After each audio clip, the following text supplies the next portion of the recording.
പടം സൂപ്പർ പടം സൂപ്പർ. അടിപൊളി, പറയാൻ പറ്റില്ല, അത്ര നല്ല സൂപ്പർ. ഓക്കെ, കണ്ട എന്നെ എക്സ്പീരിയൻസ് ചെയ്യാം. നല്ല സിനിമയാണ്, നല്ല സൂപ്പറാ. തിയേറ്ററിൽ തന്നെ കാണേണ്ട സിനിമ.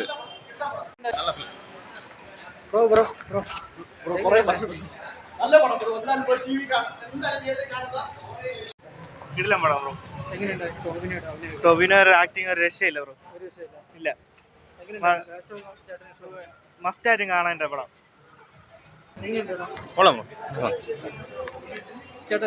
ഓക്കെ, അടിപൊളി ഫിലിം, കരിയർ ബെസ്റ്റ് ഫിലിം. ടോവിന്റെ കരിയർ ബെസ്റ്റ് ഫിലിം എന്നാ പറയാം. ഗംഭീര പടം എന്ന് പറയാം. തീർച്ചയായും നമ്മുടെ അയാളുടെ കരിയറിലെ ഏറ്റവും ഒരു ബെസ്റ്റ് സിനിമ തന്നെയാണ്, അതിൽ യാതൊരു സംശയമില്ല. ഓണത്തിനുള്ള ഏറ്റവും നല്ല പടം ഇത് തന്നെ ആയിരിക്കും. ഇപ്പം കണ്ടതോളം ഈ പറഞ്ഞ പോലെ ഒരു ഫാന്റസി മൂവിയാണ്. ഫാന്റസി നന്നായിട്ട് വന്നിട്ടുണ്ട്, ഗംഭീരമായിരിക്കും. എന്തോ ഓണം തീർച്ചയായിട്ടും ഈ പറഞ്ഞതുപോലെ ഫാമിലിയായിട്ട് കാണാൻ പറ്റിയൊരു സിനിമ തന്നെയാണ്, നന്നായിട്ടുണ്ട്. ഏതാ എല്ലാവരും നന്നായിരിക്കുന്നു, ടോവിനെ ഉൾപ്പെടെ അല്ലെങ്കിൽ ബേസിൽ ഉൾപ്പെടെ എല്ലാവരും ഗംഭീരമായിരിക്കുന്നു, സൂപ്പറായിരിക്കുന്നു. സ്റ്റോറി ഫാന്റസിയാണ് പൊതുവെ, എന്താ പറയുക, നമ്മളൊരു റിയൽ ലൈഫും ഫാന്റസി ആയിട്ടുള്ള ചേർന്നുള്ള ഒരു സംഭവമാണ്. നന്നായിട്ട് ബാഹുബലിയായിട്ടൊന്നും കമ്പയർ ചെയ്യണ്ട, കാരണം ഇത് മലയാളത്തിന്റെ ഒരു പ്രത്യേക ഒരു സിനിമ എന്ന് നമുക്ക് കണക്കാക്കാം. നന്നായിട്ട് വന്നിട്ടുണ്ട്.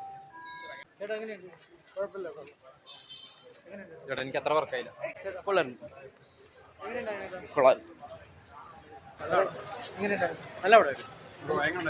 നല്ല പടം, ടോവിനോയുടെ അഭിനയം കൊള്ളാം, നല്ല വിഷ്വൽ. അടിപൊളി,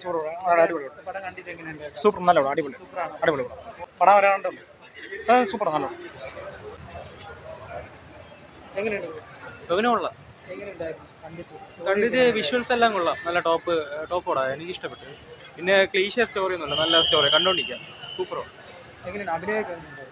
അഭിനയം ടോവിനോ സൂപ്പർ ആയിട്ടുണ്ട്. വേറെ അങ്ങനെ അഭിനയം നല്ല കൊള്ളാം, നല്ല പടം, ബോറടിക്കില്ല. നല്ല പടമാണ്, എല്ലാവരും കാണണം. നല്ല പടമാണ്, മസ്റ്റ് വാച്ചാണ്. നല്ല മേക്കിംഗ് ക്വാളിറ്റി എല്ലാം കൊള്ളാം. ടോവിനൊക്കെ നന്നായിട്ട് ചെയ്തിട്ടുണ്ട്, മസ്റ്റ് വാച്ചാണ്, കൊള്ളാം, നല്ല പടമാണ്.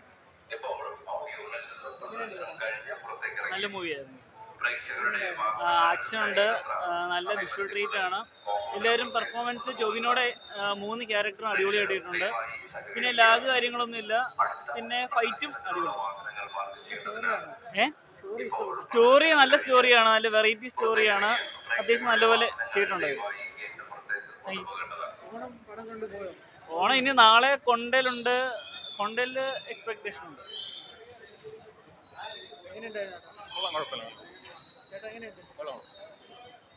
നല്ല പടമായിരുന്നു.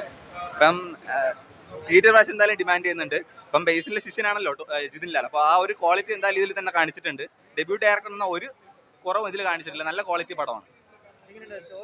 സ്റ്റോറിയൊക്കെ നല്ല രസമായിരുന്നു, കാരണം 3 കാലഘട്ടമാണ് കാണിക്കുന്നത്. ഇതിൽ മണിയൻ എന്ന് പറഞ്ഞ ക്യാരക്ടർ ഒരു രക്ഷയില്ല, നല്ല അടിപൊളിയായിട്ട് ചെയ്തിട്ടുണ്ട്, വൃത്തിക്ക്.